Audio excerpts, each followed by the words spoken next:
রেসিপিটি গরম গরম কুমড়োর পকোড়া। সম্পূর্ণ নিরামিষ একটি রেসিপি, যা দোলের দিনে আপনারা খুব সহজেই বাড়িতে বানাতে পারেন আমার রেসিপি অনুযায়ী। নমস্কার বন্ধুরা, মাই সিম্পল লাইফস্টাইল ব্লগে স্বাগত জানাই। কারা কারা কুমড়ো খেতে পছন্দ করেন বা কুমড়োর পকোড়া এরকম ভালোবাসেন কমেন্টে জানাবেন। এটা নিশ্চয়ই বাড়িতে বানাবেন, দারুণ স্বাদ হবে, বেশ মুচমুচে, মুড়ির সাথে ভীষণই ভালো লাগবে বা চায়ের সাথেও বানিয়ে খেতে পারেন। প্রথমে চৌকো চৌকোভাবে কুমড়ো কেটে নিয়েছি, খোসা ছাড়িয়ে নিয়েছি। এরপর ব্যাটারটা রেডি করব, সেটা হচ্ছে 2 চামচ দিয়ে দেবো বেসন, 2 টেবিল চামচ দিয়ে দেবো ময়দা, আর দিয়ে দেবো 1 টেবিল চামচ সুজি, 2 টেবিল চামচ কর্নফ্লাওয়ার আর কালো জিরে।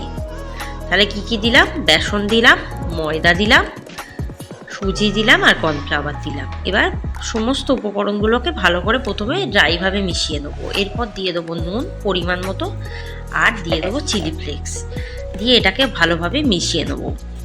এরপর জল দিয়ে দিয়ে ঘন ঘনভাবে ব্যাটারটাকে রেডি করতে হবে। পরিমাণ মতো জল দেবেন, বেশ ঘন ঘন হবে, আবার খুব বেশি ঘন না হবে না, আবার খুব বেশি পাতলাও হবে না, মিডিয়াম সাইজের ঘন হবে।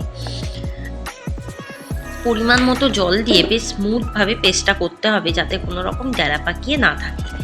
খুব ভালোভাবে এটাকে ফেটিয়ে ফেটিয়ে একদম স্মুথ করে দিতে হবে।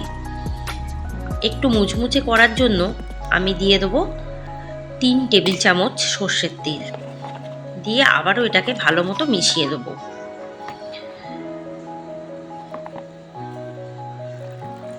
আবার আরেকটু জল দেবো, জল দিয়ে আবার মেশাতে থাকবো। এটাকে খুব ভালোভাবে ফেটাতে হবে, ফেটিয়ে ফেটিয়ে একদম স্মুথ করতে হবে। খুব ভালোভাবে ফেটিয়ে নিয়েছি, নিয়ে এবার কুমড়োগুলো দিয়ে দেবো ব্যাটারের মধ্যে, দিয়ে এটাকে ভালোভাবে চুবিয়ে চুবিয়ে দেবো। এরপর এভাবে কিন্তু ভাজতে হবে। এরপর কড়াই দিয়ে দেবো 1 কাপ সাদা তেল। তেলটা ভালো মতো গরম হয়ে গেলে এবার একটা একটা করে ছেড়ে দেবো বেসনে কোট করে, মানে যে ব্যাটারটা গুলেছি সেই ব্যাটারে কোট করি। বেশ মুচমুচে হয় কিন্তু এভাবে বানালে। একদম 2 ঘন্টা তেল দিতে হবে। তেলটাকে ভালো করে গরম করে নিয়ে তারপর ছেড়ে দেবো। এরপর একদম আঁচটাকে কমিয়ে দেবো, যাতে কুমড়োগুলো সিদ্ধ হয়ে যায় ভেতরে।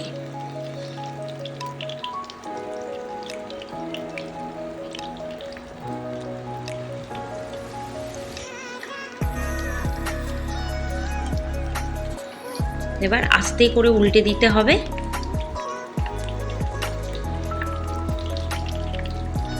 একটা দিক হলে অপর দিকটা উল্টে দেবো। খুব লালচে করে ভেজে নিতে হবে।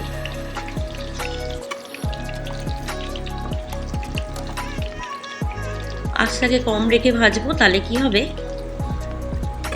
ভেতরে কুমড়োটাও সিদ্ধ হয়ে যাবে। বেশ মুচমুচে হয় গরম গরম খেলে। এভাবে বানিয়ে দেখবেন, দেখবেন দারুণ স্বাদ হবে। মুড়ির সাথেও বানিয়ে কিন্তু খেতে পারেন।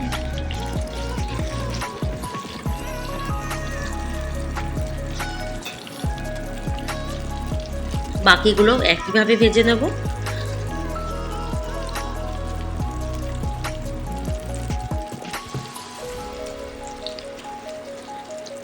ভালো লাগবে রেসিপিটি, কিন্তু বানিয়ে দেখতেই হবে, আর চ্যানেলটিকে সাবস্ক্রাইব করতে হবে, কমেন্টে জানাতেও হবে, আর সমস্ত রেসিপি দেখতে হবে। দেখুন প্রায় ভাজা হয়েই গেছে আমার প্রথম স্লটে কুমড়োগুলো। পকোড়াগুলো বেশ ভাজা হয়ে গেছে। এবার উল্টে পাল্টে দেব।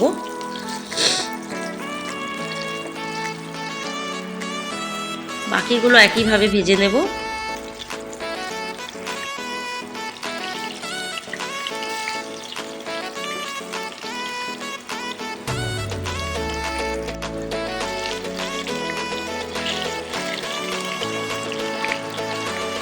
এবার আস্তে আস্তে কিন্তু তুলে নেবো, তেলটাকে একদম ঝারিয়ে ঝারিয়ে।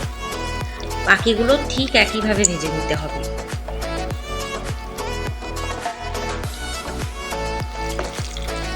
সন্ধ্যেবেলা স্ন্যাক্স হিসাবে এভাবে কিন্তু বাড়িতে বানিয়ে দিতেই পারেন। বাকিগুলো ঠিক একইভাবে ভেজে নেব।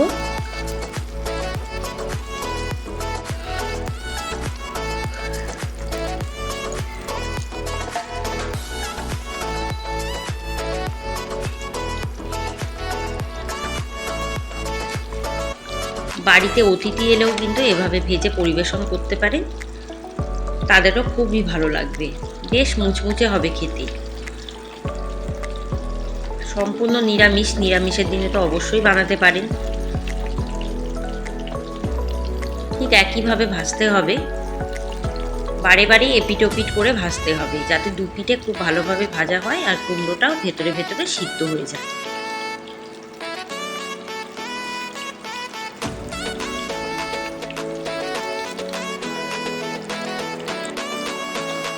ব্যাস, সমস্ত ভাজা হয়ে গেছে, আমি কিন্তু তুলে নিচ্ছি।